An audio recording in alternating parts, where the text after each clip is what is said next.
Hello guys! Hello! Leo, welcome dito sa aking channel, Palaran 888 Leo. Alamin natin kung anong messages, vibration, gabay energy para sa lahat ng Leo. Ito ay weekly tarot reading. So from February 17 hanggang 23, 2025 para sa lahat ng Leo. I hope na makuha mo yung energy. I hope na makuha mo yung message na gustong ipahiwatig sa'yo.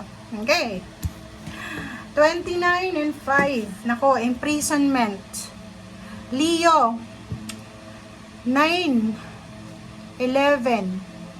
Nakikita ko sa'yo dito, since may rat dito, doon sa mga Leo na marami kayong pinagdadaanan na financial, like marami kang, ang financial imprisonment na to is, marami kang kailangan na salapi. Parang ganun.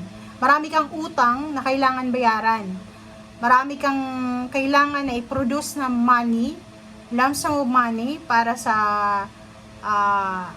pangangailangan mo. Sa either literal na may kamag-anak ka na nasa jail or marami kang utang. Okay? And dito nakikita ko sa'yo na nag-aalala ka. Pwedeng sa linggo ito nag-aalala ka kung sino yung posibleng mahihingan mo ng tulong. Isa sa mga prospect mo siguro is isang kamag-anak na nasa ibang bansa. Pwedeng may edad na siya, or pwedeng mataas yung posisyon niya sa trabaho, or mataas yung sweldo niya. Kaso lang, nag-aalala ka dito. Diba? Kasi hindi mo alam, hindi mo sigurado kung pautangin ka, or bibigyan ka ng sagot dito sa pabor na gusto mong hingin. Okay? Leo.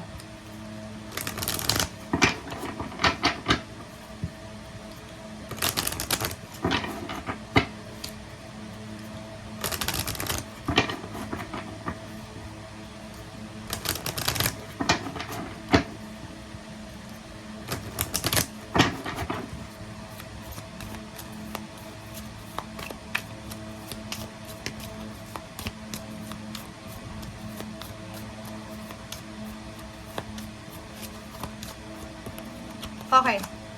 Mother Earth. Wow.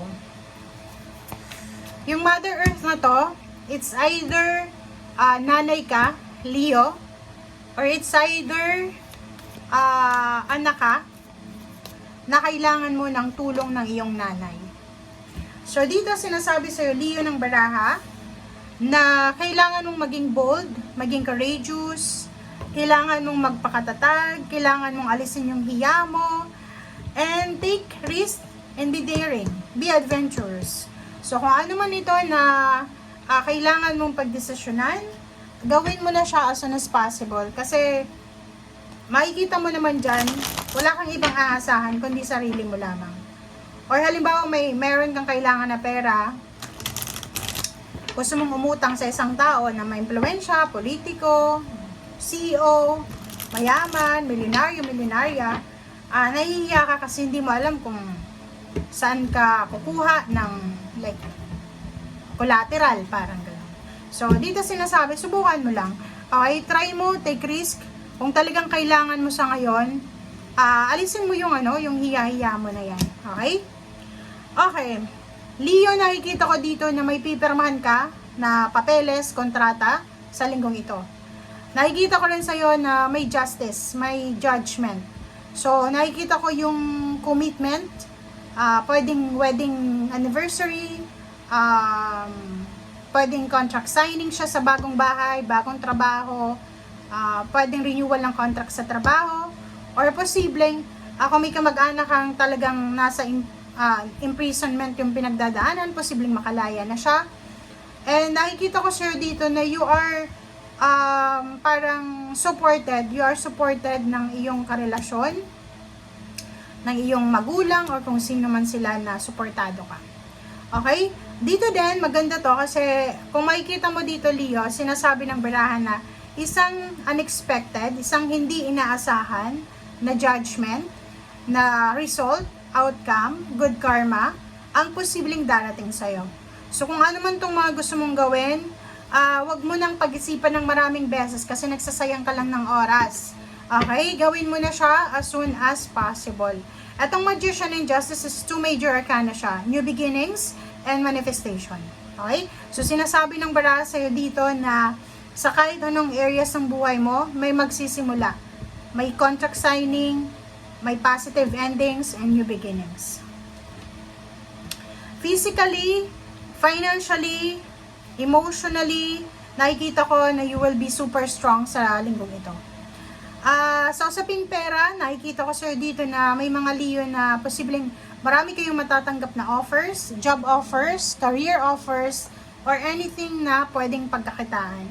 Eto siya, medyo win-away mo siya. Diba? Yung parang meron kang trabaho na pinagpipilian, parang ganun. Meron kang trabaho or pwedeng choices, options na pinagpipilian. So, kinakailangan mong magpakatatag. Kailangan mong maging matatag. Kailangan mong piliin ang tama kung ano yung direksyon na talagang makakabuti sa'yo. Dito din, merong mga past issues ka, past relationships, past na pain, heartaches na posibleng maghihilom siya sa linggong ito. So, parang nakikita ko na makikita mo yung rason sa linggong ito kung bakit kailangan mo nang mag-move on or kung bakit kailangan mo nang magsimula ng bagong buhay. Nakikita natin dito na pwedeng may isang Leo na hiwalay sa asawa, divorce, annul. Dito sinasabi na posibleng nakahanap kayo ng mamahalin, okay? Ng bagong buhay, bagong pag-ibig. And posibleng nagpa-process kayo ngayon ng kasal or pwedeng nag-aasikaso kayo ng mga papeles para sa inyong pagsisimula. Okay? So, King of Cups. Diba? So, nakikita ko sa'yo dito, Leo, na sa linggong ito, if may mga pagkakataon, if may mga pagkakataon na like mga away, gulo, kompetisyon, or anything na 5 of Wands, iba yung, alimbawa, sa loob ng pamilya, kumakain kayo, tapos bigla kayong magkainitan na magkapatid, mag-asawa, magnanay, magtatay. Dito sinasabi na kailangan mong kumalma, i-give up mo yung pride mo, okay? Kasi hindi, ang Leo kasi mabilis silang ma-aggravate, diba? Ang Leo mabilis silang magalit, mabilis silang mainis. So, sa linggong ito, may mga triggers siya, okay? Sinasabi ko na sa'yo, by the end of the week, it's either Saturday or Sunday. Saturday or Sunday, if there's a chance na magkaroon ka ng kasagutan, magkaroon ka ng, alam mo yon, kasamaan ng loob, i-give up mo yan, okay? Hindi yan makakatulong sa'yo. Kailangan mong kumalma, King of Cups, kailangan mong i-abandon na yung situation. Pag feeling mo, natitrigger na yung emotion mo, umalis ka na lang, okay? Let go, let God, let it flow, okay? Thank you guys. Bye!